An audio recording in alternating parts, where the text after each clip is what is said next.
لبيك اللهم لبيك لبيك لا شريك لك لبيك إن الحمد والنعمة لك والملك لا شريك لك لبيك اللهم لبيك لبيك لا شريك لك لبيك إن الحمد والنعمة لك والملك لا شريك لك لبيك اللهم لبيك لبيك لا شريك لك لبيك إن الحمد والنعمة لك والملك لا شريك لك.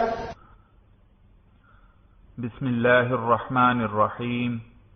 الحمد لله رب العالمين والصلاة والسلام على خير خلقه محمد وعلى آله وأصحابه أجمعين. اما بعد. محترم سامعین کرام، السلام علیکم ورحمۃ اللہ وبرکاتہ. محمد زہیر ابن شیخ الحدیث والتفسیر حضرت مولانا محمد موسیٰ روحانی بازی رحمہ اللہ تعالی و طیب آثارہ آپ سے مخاطب ہے. حج عمرے کے مبارک سفر پر جانے والے احباب کی رہنمائی کے لیے تصاویر کے ذریعے مشاعر مقدسہ اور حج و عمرہ کی تفصیلات پیش خدمت ہیں. مشاعر مقدسہ ان مبارک مقامات کو کہتے ہیں جہاں حج و عمرہ کے افعال و ارکان سر انجام دیے جاتے ہیں.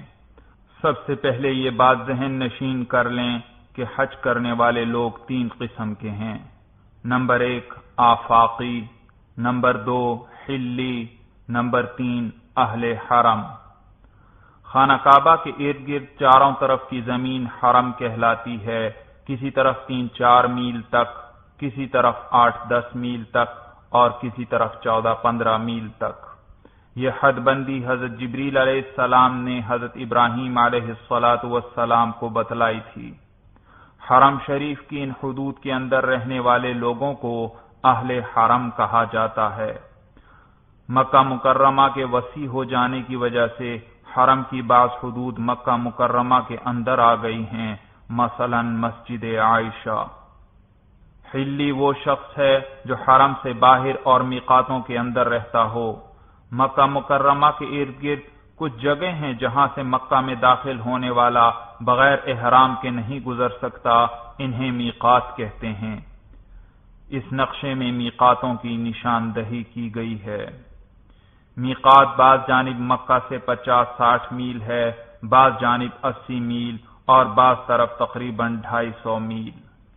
تو جو لوگ حرم کی حدود سے باہر مگر ان میقاتوں کی حدود کے اندر رہتے ہیں انہیں حلی کہتے ہیں، جبکہ آفاقی وہ لوگ ہیں جو مواقیت سے باہر رہتے ہیں. تو ان مواقیت سے باہر رہنے والے تمام دنیا کے لوگ آفاقی کہلاتے ہیں، مثلا پاکستانی، بنگلہ دیشی، ہندوستانی وغیرہ.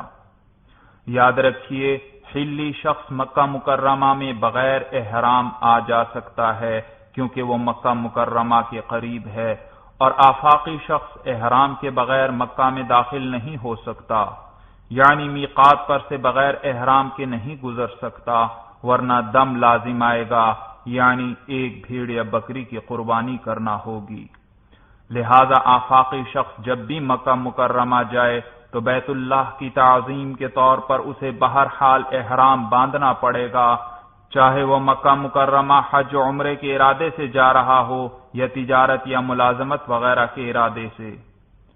خلاصہ تفصیل یہ ہوا کہ حلی یعنی میقات کی حدود کے اندر رہنے والا جب چاہے بغیر احرام کے مکہ آ جا سکتا ہے، جبکہ آفاقی یعنی میقات کی حدود سے باہر رہنے والے کسی بھی صورت میں بغیر احرام کے مکہ نہیں جا سکتے.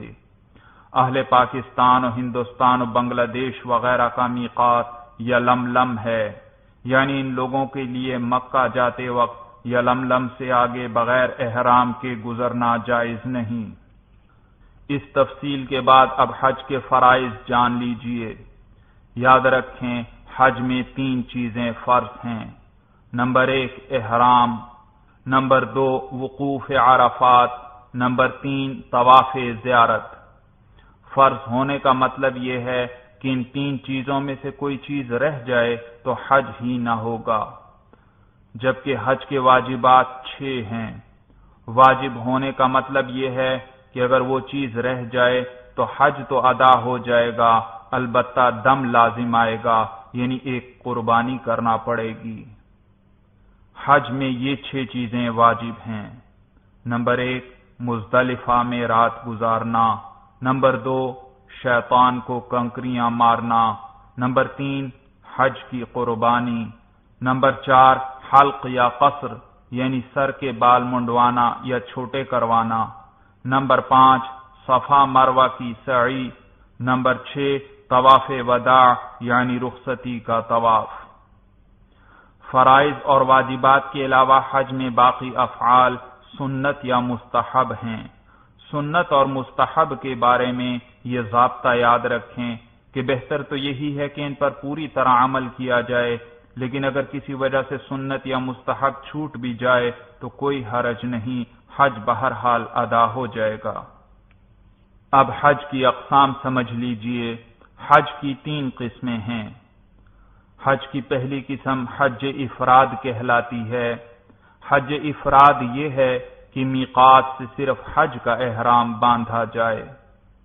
حج کی دوسری قسم کا نام حج تمتع ہے۔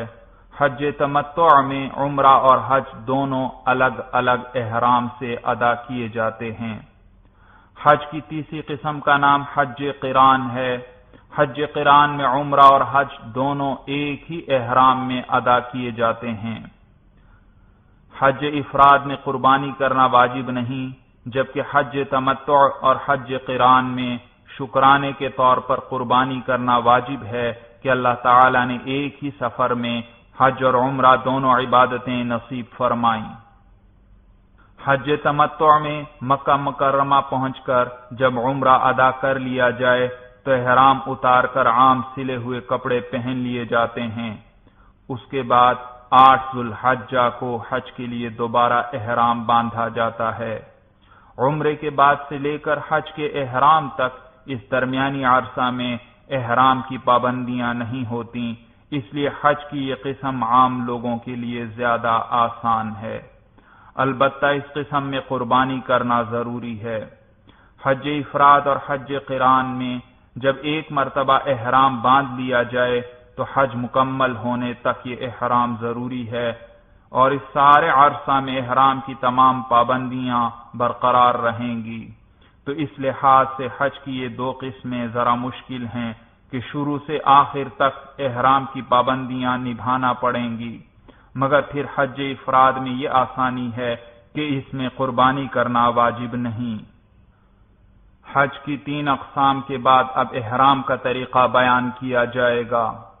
یاد رکھیے، اصل میں احرام ان 2 چادروں کا نام نہیں بلکہ اس حالت کا نام ہے جس میں انسان پر بہت سی پابندیاں لاگو ہو جاتی ہیں۔ ان پابندیوں کا ذکر آگے آ جائے گا۔ چونکہ احرام میں سلے ہوئے کپڑے نہیں پہنے جا سکتے اور 2 چادریں ہی باندھی جاتی ہیں، اس لیے ان 2 چادروں کو بھی احرام کہہ دیا جاتا ہے۔ بعض لوگ یہ سمجھتے ہیں کہ ایک مرتبہ یہ چادریں باندھ لینے کے بعد عمرے یا حج کے اختتام تک یہی 2 چادریں باندھے رکھنا ضروری ہیں جو شروع میں پہنی گئی تھیں۔ ان لوگوں کا یہ خیال درست نہیں، کیونکہ ابھی بیان کر دیا گیا کہ احرام ان 2 چادروں کا نام نہیں بلکہ پابندیوں والی اس حالت کا نام ہے۔ لہذا ان 2 چادروں کے بدل لینے سے آدمی احرام سے نہیں نکلتا، چنانچہ ناپاک ہو جانے یا کسی اور وجہ سے مرد یہ 2 چادریں اتار کر دوسری 2 چادریں باندھ سکتا ہے، چاہے جتنی مرتبہ بھی بدلنا پڑے۔ اسی طرح عورت بھی کپڑے ناپاک ہو جانے یا کسی اور وجہ سے جتنی بار چاہے بدل سکتی ہے، البتہ احرام کی تمام پابندیاں برقرار رہیں گی۔ اب مرد حضرات کے احرام کا طریقہ بیان کیا جاتا ہے۔ روانگی کے وقت احرام کے لیے غسل کرنا افضل ہے، ورنہ وضو کر لیجئے اور سلے ہوئے کپڑے اتار کر احرام کی ایک چادر باندھ لیں اور دوسری اوڑھ لیں، خوشبو لگا لیجئے اور پھر انہی 2 چادروں میں 2 رکعت نفل پڑھ لیجئے، بشرطے کہ مکروہ وقت نہ ہو۔ اس نماز میں سر کو چادر سے ڈھانپ لینا چاہیے۔ احرام میں ضروری ہے کہ ایسا جوتا پہنا جائے کہ پاؤں کی پشت پر ابھری ہوئی ہڈی کھلی رہے۔ تصویر میں تسمہ باندھنے کے مقام پر ابھری ہوئی اس ہڈی کی نشاندہی کی گئی ہے جسے کھلا رکھنا ضروری ہے۔ بہتر یہی ہے کہ احرام کی حالت میں ہوائی چپل استعمال کی جائے تاکہ اس ہڈی کے کھلا رہنے میں کسی قسم کا شک و شبہ ہی نہ رہے۔ یاد رکھیے، 2 چادریں باندھ لینے سے اور نفل پڑھ لینے کے باوجود آپ ابھی تک محرم نہیں بنے اور نہ آپ پر احرام کی پابندیاں لاگو ہوئی ہیں۔ محرم آپ اس وقت بنیں گے جب آپ احرام کی نیت کر لیں گے اور تلبیہ پڑھ لیں گے۔ بہتر یہ ہے کہ احرام کی چادریں گھر پر ہی باندھ لیں اور نفل بھی گھر پر ہی پڑھ لیں، البتہ احرام کی نیت ہوائی جہاز کے فضا میں بلند ہونے کے بعد کی جائے۔ ہوائی جہاز میں نیت کرنے کا مشورہ دراصل اس لیے دیا جاتا ہے کہ اگر کوئی شخص گھر پر ہی احرام کی نیت کر لے اور پھر خدا نخواستہ اس کی حج کی فلائٹ رہ جائے یا کسی اور وجہ سے وہ حج پر نہ جا سکے تو اب احرام کی تمام پابندیاں نبھانا پڑیں گی اور اس کے لیے اس وقت تک احرام اتارنا جائز نہیں جب تک وہ حرم شریف میں ایک جانور کی قربانی نہ کروا دے۔ اس سلسلے میں مزید تفصیلات علماء کرام سے معلوم کی جا سکتی ہیں۔ احرام کی نیت کا طریقہ۔ نیت دل کے ارادے کو کہتے ہیں، زبان سے نیت کے الفاظ کہنا ضروری نہیں، لیکن اگر کوئی زبان سے کہنا چاہے تو زبان سے بھی کہہ لے۔ حج افراد کرنے والا صرف حج کی نیت کرے یا زبان سے یوں کہہ لے، اے اللہ، میں حج کے احرام کی نیت کرتا ہوں، آپ اس حج کو میرے لیے آسان فرما دیجئے اور قبول فرمائیے۔ حج قران کرنے والا حج و عمرہ دونوں کی نیت کرے یا زبان سے یوں کہہ لے، اے اللہ، میں حج و عمرہ دونوں کے احرام کی نیت کرتا ہوں، آپ اس حج اور عمرہ کو میرے لیے آسان فرما دیجئے اور قبول فرمائیے۔ حج تمتع کرنے والا چونکہ عمرہ کر کے احرام اتار دیتا ہے اور پھر حج کے لیے دوبارہ نیا احرام باندھتا ہے، لہذا اس وقت وہ صرف عمرہ کی نیت کرے یا زبان سے یوں کہہ لے، اے اللہ، میں عمرہ کے احرام کی نیت کرتا ہوں، آپ اس عمرہ کو میرے لیے آسان فرما دیجئے اور قبول فرمائیے۔ حج افراد یا حج قران یا حج تمتع کی نیت کرنے کے بعد اب قدر بلند آواز کے ساتھ 3 مرتبہ تلبیہ پڑھ لیں۔ تلبیہ کے الفاظ یہ ہیں: لبیک اللہم لبیک، لبیک لا شریک لک لبیک، ان الحمد والنعمت لک والملک لا شریک لک۔ تلبیہ پڑھتے ہی آپ محرم بن گئے اور آپ پر احرام کی تمام پابندیاں لاگو ہو گئیں۔ تلبیہ پڑھ کر خشوع و خضوع کے ساتھ دعا مانگ لیجئے۔ جو حضرات حج سے پہلے جدہ سے سیدھے مدینہ منورہ جانے کا ارادہ رکھتے ہوں وہ یہاں سے احرام نہ باندھیں، انہیں مدینہ منورہ سے مکہ مکرمہ روانگی کے وقت احرام باندھنا چاہیے۔ خواتین کے احرام کا طریقہ۔ خواتین کا احرام ان کے عام استعمال کے کپڑوں میں ہی ہوگا، نیز ان کے لیے پاؤں کی ابھری ہوئی ہڈی کو کھلا رکھنا بھی ضروری نہیں، وہ ہر قسم کا جوتا پہن سکتی ہیں۔ احرام کے دوران مرد حضرات کے لیے اپنا سر اور چہرہ دونوں اور خواتین کے لیے صرف چہرہ ہر وقت کھلا رکھنا ضروری ہے۔ سوتے، جاگتے، چلتے پھرتے کسی وقت بھی ان کو کپڑے سے نہ ڈھانپیں۔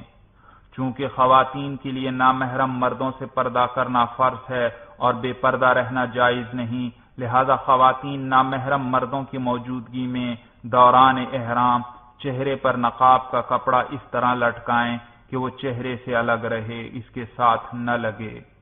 اس کے لیے یا تو نقاب کو ہاتھ سے پکڑ کر چہرے سے تھوڑا جدا رکھیں یا نقاب کے نیچے کوئی ایسی ٹوپی وغیرہ پہن لیں کہ نقاب کا کپڑا چہرے سے جدا رہے۔ خواتین بھی احرام کے لیے اسی طرح 2 رکعت نفل پڑھ لیں بشرطے کہ پاکی کی حالت میں ہوں اور مکروہ وقت نہ ہو، اور پھر اسی طرح احرام کی نیت کر لیں، مگر تلبیہ بلند آواز سے کہنے کی بجائے آہستہ آواز سے کہیں۔ اگر خود تلبیہ یاد نہ ہو تو کوئی دوسری عورت یا محرم یا خامند کہلوا دے۔ خواتین سے متعلقہ ایک اہم مسئلہ، یاد رکھیے احرام کی ابتدا میں 2 رکعت نماز جو پڑھی جاتی ہے وہ سنت ہے۔ گھر سے روانگی کے وقت اگر عورت کے مخصوص ایام جاری ہوں تو کوئی حرج نہیں، اس سے احرام پر کوئی اثر نہیں پڑتا۔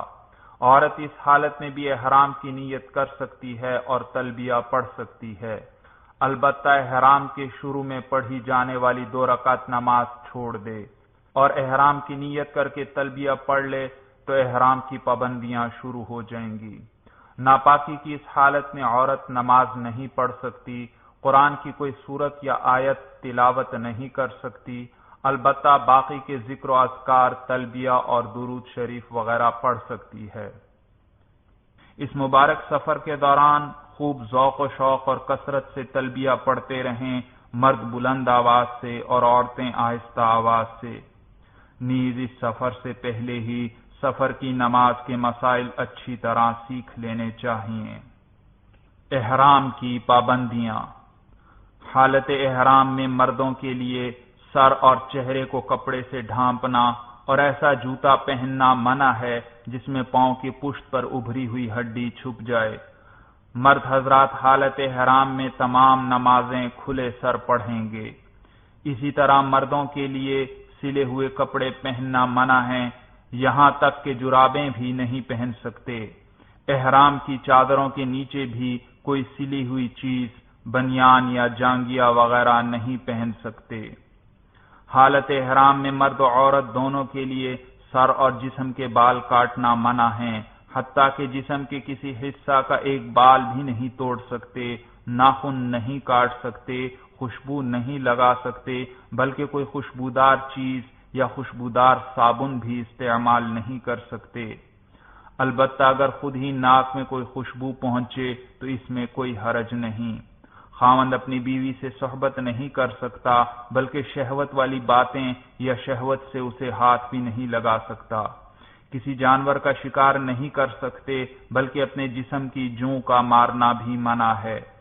اسی طرح جسم سے میل دور کرنا، جسم کو بغیر خوشبو کے صابن سے دھونا، سر اور داڑھی کے بالوں میں کنگھی کرنا مکروہ ہے۔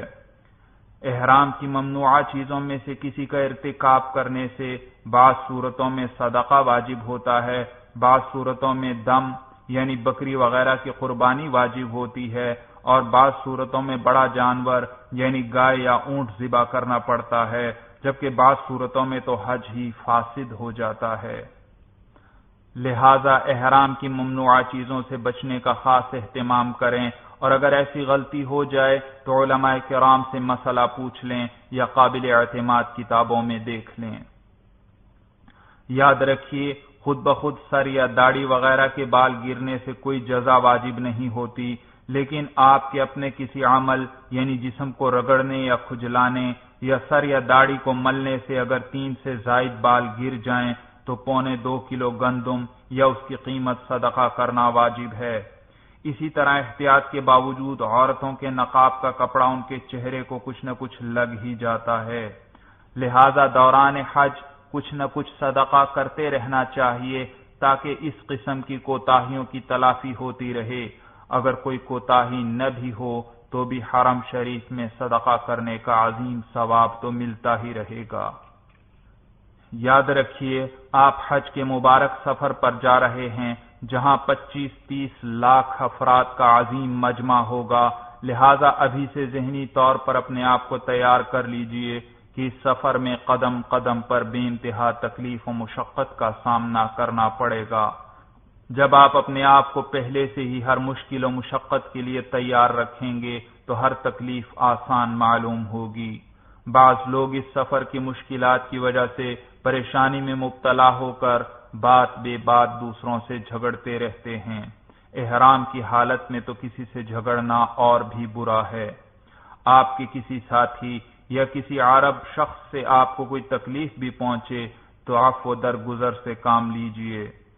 آپ اللہ جل جلالہ کے دربار جلال و جمال میں حاضری کے لیے روانہ ہو رہے ہیں، لہذا پورے سفر کے دوران اپنے ساتھیوں کا از حد خیال رکھیے اور اس نیت کے ساتھ سب کی زیادہ سے زیادہ خدمت کیجیے کہ یہ سب اللہ کے مہمان ہیں۔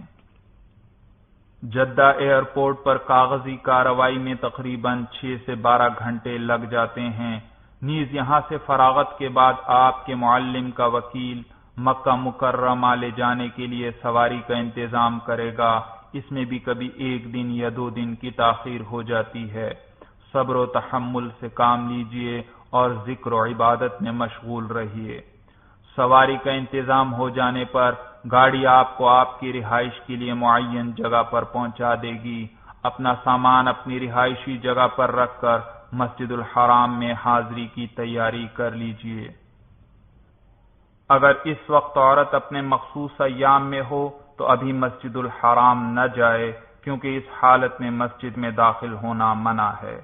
اس حالت میں عورت اپنی رہائش گاہ پر ہی قیام کرے اور جب پاک ہو جائے اور غسل کر لے تو پھر مسجد الحرام میں حاضری دے اور طواف وغیرہ کرے۔ یاد رکھیے، عام لوگ یہ سمجھتے ہیں کہ مکہ مکرمہ پہنچتے ہی فوراً مسجد الحرام میں حاضری ضروری ہے، مگر یہ درست نہیں۔ اب آپ کو خانہ کعبہ کے پاس حاضری اور طواف و سعی جیسی عظیم نعمت حاصل ہونے والی ہے، لہذا ضروری ہے کہ طبیعت میں اطمینان اور نشاط والی کیفیت ہو تاکہ ذوق و شوق سے یہ افعال سر انجام دیے جا سکیں۔ چنانچہ اگر مکہ مکرمہ پہنچنے کے بعد بہت تھکن محسوس کر رہے ہیں یا طبیعت ٹھیک نہیں ہے تو اطمینان سے اپنی رہائش گاہ پر آرام کر لیجئے اور تھکن دور ہو جائے تو پھر مسجد الحرام میں تشریف لے جائیے۔ مسجد الحرام میں یا کسی مسجد میں جب بھی داخل ہونے لگیں تو اعتکاف کی نیت بھی کر لیا کیجئے۔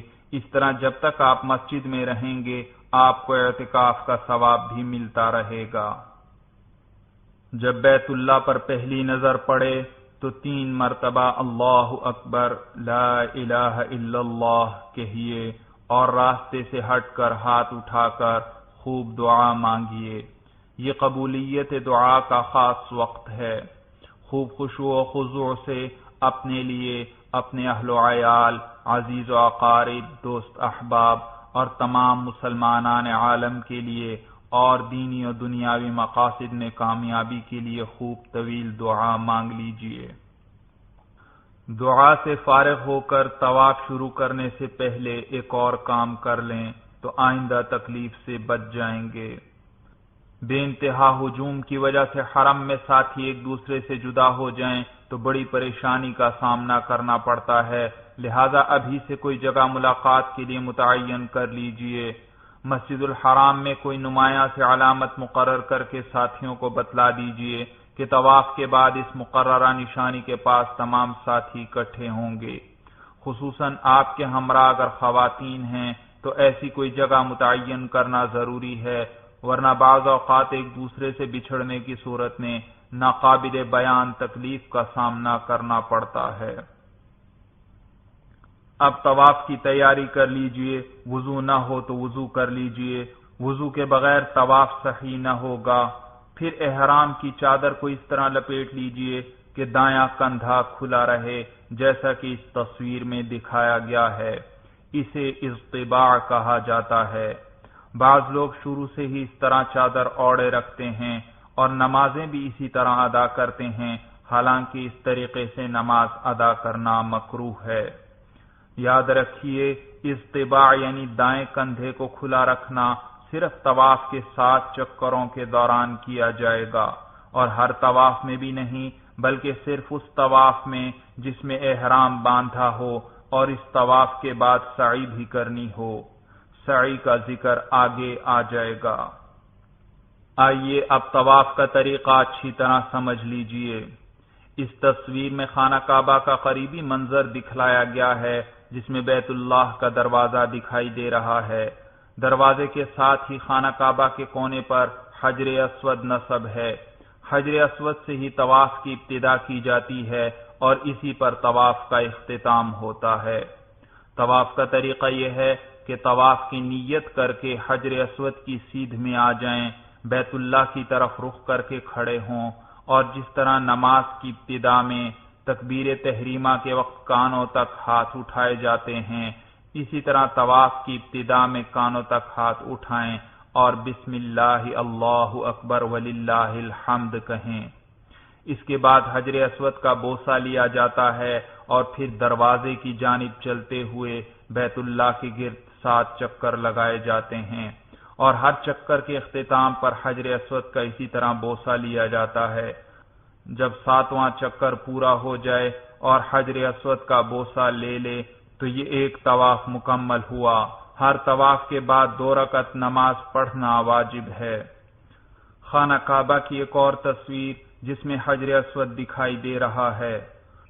سرخ لکیر کے ذریعے حجر اسود کی سیدھ کی وضاحت کی گئی ہے، جبکہ نیلی لکیر کے ذریعے طواف کرنے والے کا رخ بتلایا گیا ہے۔ بے انتہا ہجوم کی وجہ سے حجر اسود تک پہنچنا چونکہ نہایت مشکل کام ہے، نیز اس سے دوسرے لوگوں کو بھی تکلیف ہوتی ہے، لہذا بہتر یہ ہے کہ دور سے ہی حجر اسود کی سیدھ میں کھڑے ہو کر دونوں ہاتھ اٹھا کر ہتھیلیوں کا رخ حجر اسود کی جانب کرتے ہوئے بسم اللہ اللہ اکبر وللہ الحمد کہہ کر پھر ہاتھوں کو چوم لیا جائے۔ پھر ہر چکر کے اختتام پر بھی اسی طرح بسم اللہ اللہ اکبر وللہ الحمد کہہ کر ہاتھوں کو چوما جائے۔ خلاصہ تفصیل یہ ہوا کہ طواف کے شروع میں 2 مرتبہ بسم اللہ اللہ اکبر وللہ الحمد کہا جائے گا۔ پہلے دونوں ہاتھ کانوں تک اٹھا کر بسم اللہ اللہ اکبر وللہ الحمد کہا جائے گا، اور پھر دونوں ہاتھ سینے کے لگ بھگ اٹھا کر بسم اللہ اللہ اکبر وللہ الحمد کہا جائے گا، اور پھر ان ہاتھوں کو بوسہ دیا جائے گا، جبکہ ہر چکر کے اختتام پر ایک ہی مرتبہ دونوں ہاتھوں کو سینے کے لگ بھگ اٹھا کر بسم اللہ اللہ اکبر وللہ الحمد کہا جائے گا، اور پھر ان ہاتھوں کو بوسہ دیا جائے گا۔ آج سے کئی سال پیشتر لوگوں کی سہولت کے لیے سعودی حکومت نے حجر اسود کے سامنے اس کی سیدھ میں زمین پر سنگ مرمر کی سیاہ پٹی بنائی تھی۔ اس پٹی سے ہی طواف کی ابتدا کی جاتی اور اسی پر طواف کا اختتام ہوتا تھا، جیسا کہ اس تصویر میں سنگ مرمر کی اس پٹی کو واضح طور پر دیکھا جا سکتا ہے، جبکہ تیر کا دوسرا نشان طواف کا رخ بتلا رہا ہے کہ طواف کرنے والا دروازے کی جانب اس رخ پر چلتے ہوئے بیت اللہ کے گرد چکر لگاتا ہے، یعنی دوران طواف بایاں کندھا خانہ کعبہ کی طرف رہتا ہے۔ آج کل بعض مصلحتوں کی بنا پر سعودی حکومت نے حجر اسود کی سیدھ میں موجود سنگ مرمر کی اس سیاہ پٹی کو ختم کر دیا ہے۔ البتہ حجر اسود کی سیدھ بتلانے کے لیے سامنے کے برآمدے پر سبز رنگ کی ایک لائٹ نصب ہے، جسے اس تصویر میں دیکھا جا سکتا ہے۔ برآمدے پر نصب سبز لائٹ کی ایک اور تصویر۔ حجر اسود کی سیدھ میں ہونے کے لیے اس سبز لائٹ سے رہنمائی حاصل کی جاتی ہے۔ حجر اسود کی سیدھ میں آپ اس وقت ہوں گے جب آپ حجر اسود اور اس سبز لائٹ کے درمیان میں پہنچیں، اس طور پر کہ حجر اسود کی جانب رخ کرنے سے سبز لائٹ کی طرف آپ کی پشت ہو جائے۔ اس تصویر میں سبز لائٹ کو دیکھا جا سکتا ہے۔ نیلے رنگ کی لکیر کے ذریعے حجر اسود کی سیدھ کی وضاحت کی گئی ہے۔ اس بات کا خصوصی خیال رکھیں کہ حجر اسود کے استلام یا اشارہ کے علاوہ دوران طواف خانہ کعبہ کی طرف نہ سینہ کرنا جائز ہے اور نہ پشت، بلکہ پورے طواف کے دوران بایاں کندھا بیت اللہ کی جانب رہنا چاہیے۔ حج تمتع کرنے والے حضرات طواف شروع کرنے پر تلبیہ پڑھنا ختم کر دیں گے۔ اس طواف میں اور اس کے بعد حج کا احرام باندھنے تک حج تمتع کرنے والے تلبیہ نہیں پڑھیں گے۔ حج و عمرہ کرنے والے حضرات نے چونکہ اس طواف کے بعد سعی بھی کرنی ہے، لہذا وہ اس طواف کے پہلے 3 چکروں میں رمل بھی کریں گے۔ رمل اسے کہتے ہیں کہ خوب اکڑتے ہوئے اور دونوں کندھے ہلاتے ہوئے قریب قریب قدم رکھ کر دوڑ کے انداز میں تیزی سے چلا جائے، جس طرح پہلوان اکھاڑے میں اتر کر فخر سے اکڑتے ہوئے اور کندھے ہلاتے ہوئے پورے اکھاڑے کا چکر لگاتا ہے۔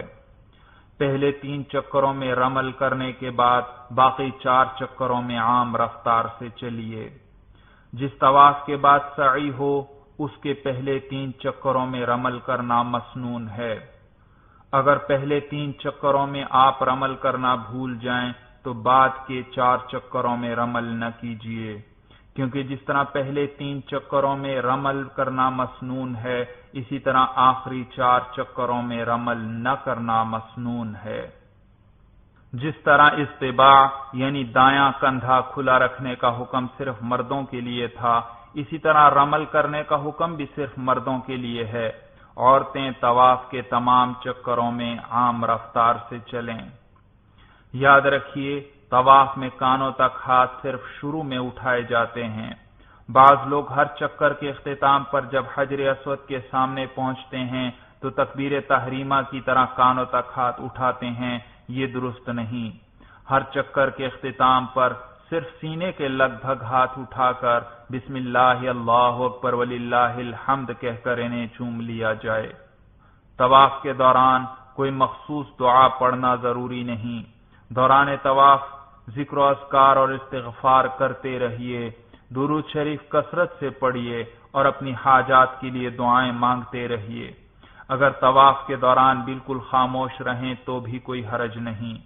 معلمین جو اجتماعی طور پر دعا پڑھواتے ہیں اور حاجی حضرات ان کے پیچھے غلط سلط پڑھتے رہتے ہیں یا دعاؤں کے کتابچے ہاتھ میں لیے جیسے تیسے پڑھتے رہتے ہیں، یہ طریقہ درست نہیں۔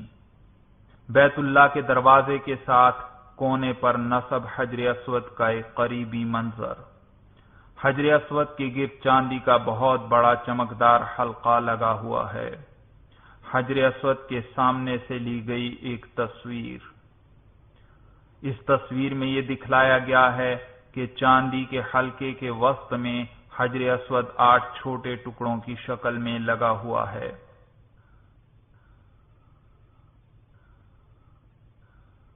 خانہ کعبہ کے دروازے کا ایک منظر۔ خانہ کعبہ کے دروازے کی ایک اور تصویر۔ اس تصویر میں خانہ کعبہ کا اندرونی منظر دکھلایا گیا ہے۔ تصویر میں بیت اللہ کے اندر بنے ہوئے 3 ستون دکھائی دے رہے ہیں اور عقب میں بیت اللہ کا دروازہ کھلا ہوا دیکھا جا سکتا ہے۔ بیت اللہ کی ایک اور تصویر جس میں بیت اللہ کا دروازہ دکھائی دے رہا ہے، دروازے کے قریب ہی کونے پر حجر اسود کو دیکھا جا سکتا ہے۔ بیت اللہ کے دروازے اور حجر اسود کے درمیان کی جگہ کو ملتزم کہتے ہیں۔ ملتزم ان مقامات میں سے ہے جہاں مانگی جانے والی دعائیں اللہ تعالی قبول فرماتے ہیں۔ نیز اس تصویر میں مقام ابراہیم کی سنہری جالی کی نشاندہی بھی کی گئی ہے۔ یہ وہ مقام ہے جہاں حضرت ابراہیم علیہ السلام نے نماز ادا کی تھی۔ مقام ابراہیم کا قریبی منظر، عقب میں بیت اللہ کا دروازہ کھلا ہوا دکھائی دے رہا ہے۔ مقام ابراہیم کا ایک اور منظر، اس سنہری جالی کے اندر وہ پتھر موجود ہے جس پر کھڑے ہو کر حضرت ابراہیم علیہ السلام نے بیت اللہ کی دیواریں تعمیر فرمائی تھیں۔ پتھر پر حضرت ابراہیم علیہ السلام کے قدموں کے نشانات آج بھی موجود ہیں، جنہیں اس جالی میں سے بآسانی دیکھا جا سکتا ہے۔ مقام ابراہیم پر نصب سنہری جالی کا اندرونی منظر۔ چاندی کے چوکٹھے میں موجود پتھر پر قدموں کے نشانات نمایاں ہیں۔ چاندی کے چوکٹھے میں موجود حضرت ابراہیم علیہ السلام کے قدموں کے نشانات والے پتھر کی ایک پرانی تصویر۔ ایک اور تصویر جس میں چاندی کے چوکٹھے میں بند پتھر پر حضرت ابراہیم علیہ السلام کے قدموں کے نشانات نمایاں ہیں۔ ارد گرد چاندی ہے اور درمیان میں گہرائی میں سرخی مائل پتھر دکھائی دے رہا ہے جس میں دراڑیں پڑی ہوئی ہیں۔ بیت اللہ کی ایک اور تصویر جس میں مقام ابراہیم کی سنہری جالی بھی نظر آ رہی ہے۔ تصویر میں بیت اللہ کے ساتھ ہی نصف دائرے کی شکل کی ایک دیوار کو واضح طور پر دیکھا جا سکتا ہے۔ بیت اللہ کا یہ حصہ حطیم کہلاتا ہے۔ یہ بھی دراصل بیت اللہ ہی کا حصہ ہے۔ حضور صلی اللہ علیہ وسلم کی نبوت سے قبل ایک مرتبہ سیلاب سے بیت اللہ کی عمارت کو شدید نقصان پہنچا تو قریش نے بیت اللہ کی تعمیر نو کی اور اس تعمیر میں صرف حلال مال خرچ کرنے کی شرط لگائی، مگر حلال مال کو جب جمع کیا گیا تو اس سے ساری عمارت تعمیر نہیں ہو سکتی تھی، چنانچہ کچھ حصہ پر تو عمارت بنا دی گئی، جبکہ باقی حصہ پر چھوٹی سی دیوار بنا کر اسے اسی طرح چھوڑ دیا گیا۔ یہی حصہ حطیم کہلاتا ہے، مگر اس کا فائدہ یہ ہوا کہ اب کسی عام شخص کی بھی یہ تمنا ہو کہ میں بیت اللہ کے اندر جا کر نماز ادا کروں تو وہ حطیم کے اندر نماز ادا کر کے اپنی اس تمنا کو پورا کر سکتا ہے۔ بیت اللہ کی ایک اور تصویر جس میں حطیم کو واضح طور پر دیکھا جا سکتا ہے، اس تصویر میں دوسری جانب سے حطیم کا منظر دکھلایا گیا ہے۔ جب طواف کے ساتھ چکر مکمل کر لیں تو اصطباع ختم کر دیجئے اور دونوں کندھے چادر سے ڈھانپ لیجئے۔ جیسا کہ پہلے ذکر ہو چکا کہ ہر طواف کے بعد 2 رکعت نماز پڑھنا واجب ہے۔ یہ دوگانہ طواف مسجد الحرام میں جہاں بھی ادا کرنا چاہیں ادا کر سکتے ہیں، البتہ مقام ابراہیم کے پاس انہیں ادا کرنا افضل ہے۔ ہجوم کے باوجود بعض لوگ ہر حال میں اسی جگہ دوگانہ طواف پڑھنا شروع کر دیتے ہیں، جس کی وجہ سے خود بھی تکلیف میں مبتلا ہوتے ہیں اور طواف کرنے والوں کے لیے بھی تکلیف کا باعث بنتے ہیں۔ یہ طریقہ درست نہیں۔ یاد رکھیے، ایسے موقع پر بہتر یہ ہے کہ مسجد الحرام میں ایسی جگہ پر یہ 2 رکعت واجب الطواف ادا کیے جائیں جہاں دوسروں کو بھی تکلیف نہ ہو اور خود بھی اطمینان سے نماز ادا کر سکیں۔ طواف سے فراغت کے بعد اب آپ نے سعی کرنی ہے، لہذا پہلے یہ سمجھ لیں کہ سعی کسے کہتے ہیں۔ مسجد الحرام کی ایک تصویر، اس تصویر میں دیکھا جا سکتا ہے کہ ایک برآمدہ مسجد کی باقی عمارت سے الگ ہو کر دور تک سیدھا چلا گیا ہے۔ اس برآمدے میں سعی کی جاتی ہے۔ اس برآمدے کے ایک کونے پر صفا پہاڑی ہے جبکہ دوسرے کونے پر مروہ پہاڑی ہے۔ صفا اور مروہ کے درمیان 7 چکر لگانے کا نام سعی ہے۔ سعی کی ابتدا صفا پہاڑی سے کی جاتی ہے۔ صفا سے چلتے ہوئے مروہ پہاڑی پر پہنچیں تو یہ 1 چکر مکمل ہوا، پھر واپس صفا پر پہنچیں تو 2 چکر ہوئے، اس طرح 7واں چکر مروہ پر مکمل ہوتا ہے۔ تصویر میں صفا اور مروہ کی نشاندہی کی گئی ہے۔ تصویر میں نظر آنے والے دونوں گنبدوں کے نیچے صفا اور مروہ کی پہاڑیاں موجود ہیں۔ یاد رکھیے، عمرہ صرف طواف اور سعی پر مشتمل ہوتا ہے، جس کا طریقہ یہ ہے کہ میقات سے احرام باندھ کر عمرے کی نیت کی جائے اور تلبیہ پڑھا جائے، اور پھر بیت اللہ کا طواف اور صفا و مروہ کے درمیان سعی کی جائے تو عمرہ مکمل ہوا۔ اب بال منڈوا کر یا چھوٹے کروا کر احرام اتار کر عام کپڑے پہن لیے جاتے ہیں۔ دوسرے زاویے سے لی گئی مسجد الحرام کی ایک پرانی تصویر جس میں صفا مروہ کی نشاندہی کی گئی ہے۔ آپ طواف کر چکے ہیں، اب دوسرا عمل سعی یعنی صفا و مروہ کے درمیان 7 چکر لگانے کا ہے۔ اب آپ کو وضو کی ضرورت ہو تو وضو کر لیجئے۔ سنت یہ ہے کہ سعی باوضو ہو۔ پھر حجر اسود کے سامنے آئیے اور مذکورہ طریقہ کے مطابق دونوں ہاتھ سینے کے لگ بھگ اٹھا کر ہتھیلیوں کا رخ حجر اسود کی طرف کرتے ہوئے بسم اللہ اللہ اکبر وللہ الحمد کہیے اور پھر ہاتھوں کو بوسہ دیجئے۔ اس کے بعد صفا پر تشریف لے جائیے۔ وہ سبز لائٹ جہاں سے طواف کی ابتدا کی جاتی ہے، اس لائٹ کے نیچے برآمدے کے اندر تشریف لے جائیں۔ چند قدموں کے فاصلے پر سامنے بائیں جانب صفا پہاڑی دکھلائی دے گی۔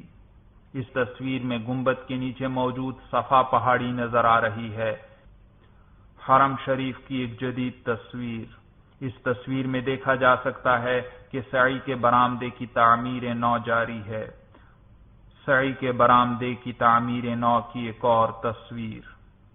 جیسا کہ پہلے بیان ہو چکا کہ حج تمتع اور حج قران میں عمرہ اور حج دونوں ادا کیے جاتے ہیں، تو حج تمتع اور حج قران والوں کے لیے یہ عمرہ کی سعی ہوگی، لہذا وہ عمرہ کی سعی کی نیت کریں، جبکہ حج افراد کرنے والوں کے لیے یہ حج کی سعی ہے، لہذا وہ حج کی سعی کی نیت کریں۔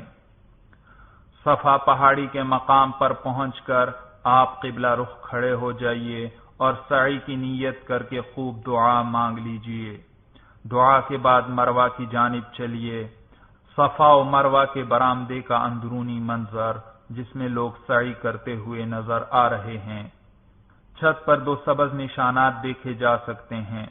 سعی کے 7 چکروں کے دوران سعی کرنے والا جب بھی یہاں پہنچے تو ایک سبز نشان سے دوسرے سبز نشان تک ہلکی رفتار سے دوڑ لگائے۔ دوڑنے کا یہ حکم صرف مرد حضرات کے لیے ہے، خواتین کے لیے نہیں۔ خواتین یہاں بھی عام رفتار سے چلتی رہیں۔ سعی کے دوران ذکر و اذکار، استغفار اور دعا کرتے رہیے، بالکل خاموش رہیں تو بھی جائز ہے۔ صفا سے چلتے ہوئے جب مروہ پر پہنچ جائیں تو یہ ایک چکر مکمل ہوا۔ مروہ پر قبلہ رخ کھڑے ہو کر خوب دعا کر لیجئے، پھر مروہ سے صفا کی طرف چل پڑیے۔ مرد حضرات سبز نشانات کے درمیان ہلکی رفتار سے دوڑ لگائیں۔ صفا پر پہنچ کر 2 چکر مکمل ہو گئے۔ صفا پر قبلہ رخ کھڑے ہو کر خوب دعا کر لیجئے۔ اسی طرح چلتے ہوئے 7واں چکر مروہ پر مکمل ہوگا۔ ان 7 چکروں کے دوران جب بھی صفا یا مروہ پر پہنچیں تو قبلہ رخ کھڑے ہو کر خوب دعا کرنی چاہیے۔ بہتر یہ ہے کہ سعی کے بعد بطور شکرانہ 2 نفل ادا کر لیں۔ عمرے کا آخری عمل حلق یا قصر ہے۔ حلق کا معنی ہے استرے سے سر کے بالوں کو منڈوانا، اور قصر کا معنی ہے سر کے بالوں کو قینچی سے چھوٹا کر لینا۔ حلق یا قصر کے بعد احرام کی پابندیاں ختم ہو جاتی ہیں اور احرام کی 2 چادریں اتار کر عام استعمال کے سلے ہوئے کپڑے پہن لیے جاتے ہیں۔ لیکن یاد رکھیے، حج افراد یا حج قران کرنے والے اس وقت حلق یا قصر نہیں کریں گے، بلکہ حج کے اختتام پر حلق یا قصر کروائیں گے، اور اس وقت تک احرام کی پابندیاں برقرار رہیں گی، جبکہ حج تمتع کرنے والا اس سعی سے فارغ ہو کر حلق یا قصر کروا لے اور پھر عام استعمال کے سلے ہوئے کپڑے پہن لے۔ حج تمتع کرنے والے پر سے اب احرام کی تمام پابندیاں ختم ہو چکی۔ مردوں کے لیے استرے سے سر کے بال منڈوانا افضل ہے، اور اگر قصر کرنا چاہیں تو پورے سر کے بالوں کے آخری کناروں کو 1.25 انچ سے 1.5 انچ کے لگ بھگ کٹوا لیں۔ خواتین صرف قصر کروا سکتی ہیں۔ حج تمتع کرنے والی خواتین بھی پورے سر کے بالوں کے نچلے کنارے 1.5 انچ کے لگ بھگ کاٹ لیں۔ یاد رکھیے، مروہ کے قریب بہت سے لوگ قینچی لیے کھڑے ہوتے ہیں، ان سے چند بال کٹوا لینا حنفی محرم کے لیے ہرگز کافی نہیں، اس سے اجتناب کیجیے، ورنہ دم لازم آئے گا، یعنی ایک بھیڑ یا بکری کی قربانی کرنا پڑے گی۔ جیسا کہ پہلے بیان ہو چکا کہ حج قران کرنے والوں کے لیے یہ طواف اور یہ سعی عمرے کے افعال ہیں، کیونکہ انہوں نے حج اور عمرے دونوں کی نیت کی تھی۔ ان کے ذمہ حج کی سعی ابھی باقی ہے، لہذا وہ مینا جانے سے پہلے حج کی سعی کر لیں تو ان کے لیے سہولت رہے گی۔ حج کی سعی کا ارادہ ہو تو سعی سے پہلے ایک طواف کر لے، جس میں استباع کرے، یعنی دایاں کندھا کھلا رکھے، اور پہلے 3 چکروں میں رمل کرے، یعنی پہلوانوں کی طرح اکڑتے ہوئے اور کندھے ہلاتے ہوئے تیزی سے چلے۔ پھر اسی طریقہ کے مطابق صفا مروہ کے درمیان سعی کرے، جیسا کہ پہلے بیان کر دیا گیا۔ یہ حج قران والوں کے لیے حج کی سعی ہے۔ اگر ابھی سعی نہ کرنا چاہے تو بعد میں جب طواف زیارت کرے تو اس کے بعد حج کی سعی کر لے۔ اب آپ 8 ذی الحجہ تک مکہ مکرمہ میں قیام کریں گے۔ اس دوران خوب کثرت سے نوافل، تلاوت، ذکر و اذکار اور استغفار میں مشغول رہیے۔ یہاں کی سب سے بڑی عبادت طواف ہے، لہذا زیادہ سے زیادہ طواف کیجیے۔ نفلی طواف میں استباع اور رمل نہیں ہوگا، نیز اس کے بعد سعی بھی نہیں ہوگی۔ البتہ ہر طواف کے بعد 2 رکعت نماز پڑھنا واجب ہے۔ اگر ہمت اور صحت ہو تو کوشش کریں کہ اس پورے سفر میں 50 طواف مکمل ہو جائیں۔ یہاں ہر نیکی کا ثواب 1,00,000 گنا ملتا ہے، یعنی ایک مرتبہ لا الہ الا اللہ کہنے پر اتنا ثواب ملتا ہے جیسے آپ نے 1,00,000 مرتبہ لا الہ الا اللہ کہا ہو۔ کوشش کیجیے کہ یہاں ہر وقت باوضو رہیں، چلتے پھرتے، اٹھتے بیٹھتے اور لیٹے ہوئے ہر وقت سبحان اللہ، الحمدللہ، اللہ اکبر، لا الہ الا اللہ، سبحان اللہ وبحمدہ، سبحان اللہ العظیم، استغفر اللہ، لا حول ولا قوة الا باللہ، درود شریف اور تیسرے کلمے کی تسبیحات پڑھتے رہیے چاہے وضو ہو یا نہ ہو۔ سبحان اللہ العظیم وبحمدہ عدد خلقہ ورضا نفسہ وزنۃ عرشہ ومداد کلماتہ۔ یہ انتہائی فضیلت والی تسبیح ہے، کوشش کر کے اسے ضرور یاد کر لیں، اور حرم شریف کے سفر کے دوران روزانہ کم از کم 100 دانوں والی ایک تسبیح کی پڑھ لیا کیجیے، بلکہ زندگی بھر کے لیے اس تسبیح کو اپنا معمول بنا لیں۔ ایک مرتبہ پھر یہ تسبیح سن لیجیے۔ سبحان اللہ العظیم وبحمدہ عدد خلقہ ورضا نفسہ وزنۃ عرشہ ومداد کلماتہ۔ جس طرح ہر نیکی کا ثواب حرم شریف میں 1,00,000 گنا ہے، اسی طرح یہاں گناہ کا وبال بھی نہایت سخت ہے، اس لیے لڑائی جھگڑے، بد نظری، غیبت، فضول باتوں اور ہر قسم کے فسق و فجور سے بچتے رہیں۔ حج کے 5 دن۔ اس نقشے میں ان مقامات کی وضاحت کی گئی ہے جہاں مناسک حج سر انجام دیے جاتے ہیں۔ 8 ذی الحجہ کو تمام حاجی مینا روانہ ہوتے ہیں۔ حج افراد اور حج قران کرنے والے چونکہ پہلے ہی سے حالت احرام میں ہیں، لہذا وہ اسی حالت میں مینا روانہ ہو جائیں، جبکہ حج تمتع کرنے والا پہلے احرام باندھے گا، لہذا وہ 8 ذی الحجہ کی صبح غسل یا وضو کر کے احرام باندھ لے، جس کا طریقہ مردوں اور عورتوں دونوں کے لیے پہلے بیان ہو چکا ہے۔ مکروہ وقت نہ ہو تو مرد حرم شریف میں آ کر سر ڈھانپ کر 2 رکعت نفل ادا کریں، جبکہ خواتین اپنی رہائش گاہ پر ہی یہ نفل پڑھ لیں۔ نفل پڑھ کر مرد حضرات سر سے چادر ہٹا لیں، اب دل میں حج کی نیت کر لیں، اگر چاہیں تو زبان سے بھی یہ کہہ سکتے ہیں، اے اللہ میں حج کی نیت کرتا ہوں، اسے میرے لیے آسان فرما دیجئے اور قبول فرمائیے۔ اس کے بعد 3 مرتبہ تلبیہ کہیے اور دعا کر لیجئے۔ اب احرام کی پابندیاں شروع ہو گئیں۔ حج تمتع کرنے والے اگر اس وقت حج کی سعی کرنا چاہیں تو کر سکتے ہیں، جس کا طریقہ وہی ہے جو پہلے بیان کیا گیا کہ پہلے ایک طواف کر لیں جس میں استباع اور رمل کیا جائے، اور اس کے بعد صفا مروہ کے مابین سعی کر لیں، پھر مینا چلے جائیں۔ اگر ابھی سعی کا ارادہ نہ ہو تو بعد میں جب طواف زیارت کرے تو اس کے بعد حج کی سعی کر لے۔ 8 ذی الحجہ کو مینا میں آپ کو کوئی خاص کام نہیں کرنا ہے۔ 8 ذی الحجہ کا دن اور اس کے بعد آنے والی رات یہاں گزارنا ہی بس ایک عمل ہے۔ نمازوں کے وقت پر نمازیں باجماعت پڑھنے کا اہتمام کیجیے۔ 8 ذی الحجہ کو ظہر، عصر، مغرب، عشاء اور اگلے دن کی فجر کی نماز مینا میں ادا کریں۔ یہ 5 نمازیں مینا میں ادا کرنا سنت ہے۔ 9 ذی الحجہ کی فجر سے 13 ذی الحجہ کی عصر تک ہر نماز کے بعد 1 مرتبہ تکبیر تشریق یعنی اللہ اکبر لا الہ الا اللہ اکبر وللہ الحمد کہنا واجب ہے۔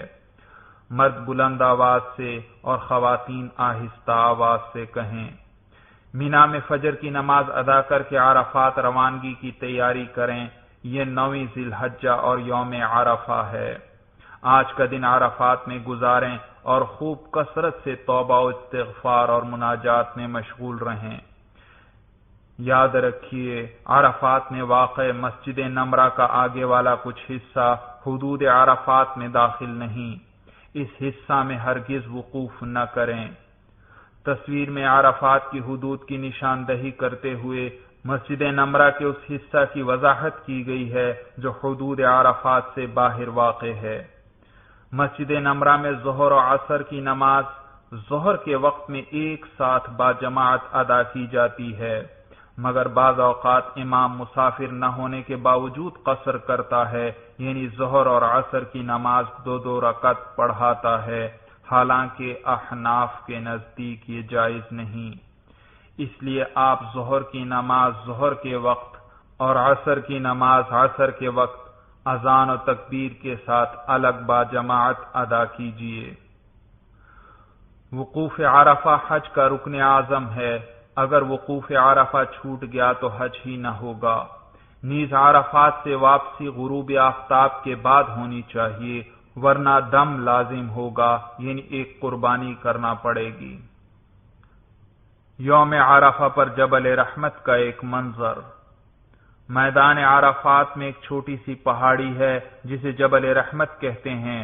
حضور صلی اللہ علیہ وسلم حج کے موقع پر اس پہاڑی کے پاس کھڑے ہوئے تھے، اس لیے یہاں کھڑے ہونا سنت ہے۔